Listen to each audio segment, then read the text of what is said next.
the train stations were completely shut down because of the numbers of people on the streets. I mean, there were so many people on the streets everywhere, not just the streets that were closed, but all the surrounding area. And I rushed back to the scene. I arrived about 7 p.m. And the mood then was, febrile, to say the least. Keir Starmer says the whole country stands with Liverpool after almost 50 people were injured when a car ploughed into a crowd during Liverpool FC's Premier League victory parade.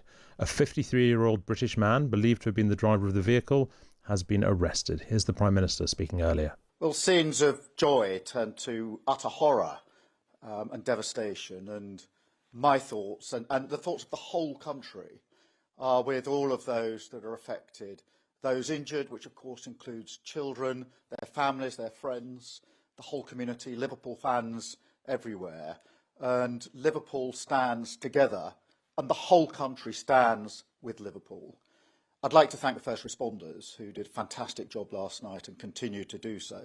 There's now an ongoing investigation. I'm being kept updated, talking frequently to the Mayor, Steve Rotherham. But as I say, my thoughts and the thoughts of the whole country will be with everybody in Liverpool today. Well, joining me now is our reporter Nick Ellerby, who is in Liverpool and was at the parade. Hello, Nick. What can you tell us about the people who were injured? What do we know so far? Good afternoon, Hugo. As you said in the top line, and we heard in Andy's bulletin there, 27 people were taken to hospital last night after a black SUV was seen careering into a number of pedestrians. I'm actually still on the scene here at Water Street in the centre of Liverpool, near the docks, quite close to the Liver building. Just around 6 p.m. it happened. In terms of the people that were taken to hospital, we know 27 people were taken to hospital, to 4 different hospitals in and around Liverpool.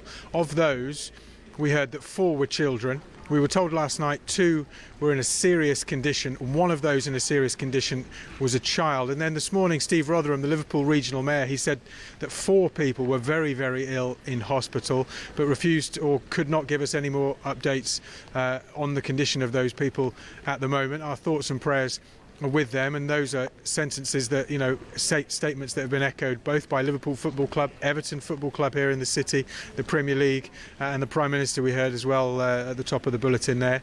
The thoughts of the people of Liverpool still very much with the victims.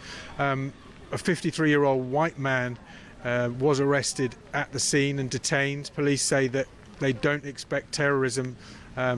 They're not investigating any terrorist links at all at the moment. They're not looking for anyone else in connection with this crime. He's still being questioned. The police were very quick to release the information about the attacker, possibly learning lessons from previous incidents we've had where when you get a vacuum of information, people start speculating. The police in Merseyside are asking people not to share images, videos of the incident, and instead to give that to the police to help them with their investigations. They're also asking people not to share any disinformation. Currently there's a mobile police station set up here on Water Street. Investigations are ongoing. We've seen forensic teams just now actually in the street here. I've also seen a vehicle inspection unit come through. It's unclear whether that vehicle that was used in the attack is still on the scene. A number of tents were set up last night. Northwest Ambulance Service cleared the scene at around 9:34, but we expect this part of Water Street and the surrounding area to be closed off to residents at least until tomorrow, I'm told by the street teams, and police and fire crews will be in the area in the coming days just to keep people feeling safe, Hugo. Thank you, Nick. And look, before I let you go, what was the mood like in Liverpool yesterday evening after the attack, and what's the mood like today? Presumably it's all that people are talking about, but is there still shock? Is there anger? What are you picking up?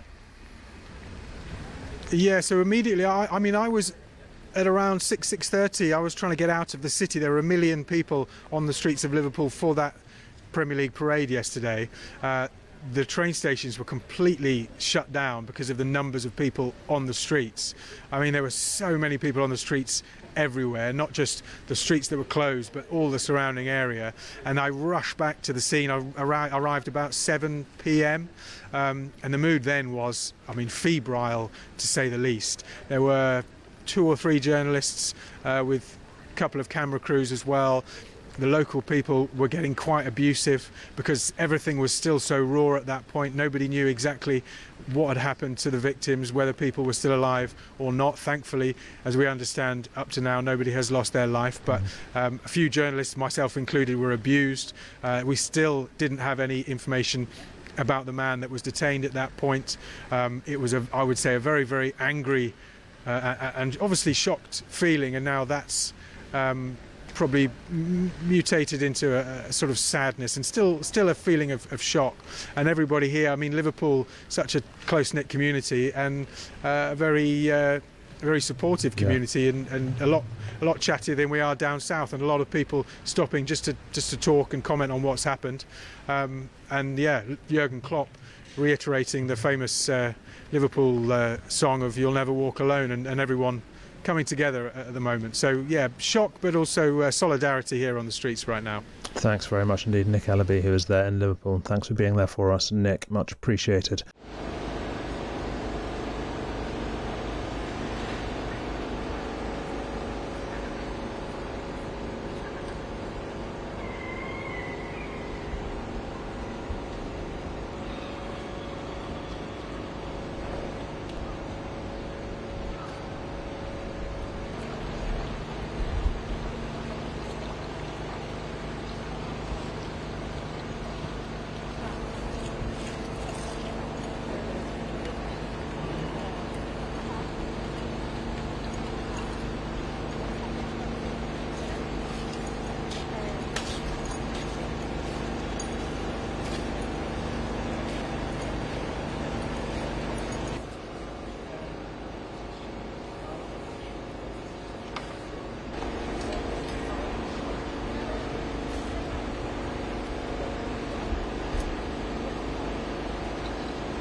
Go.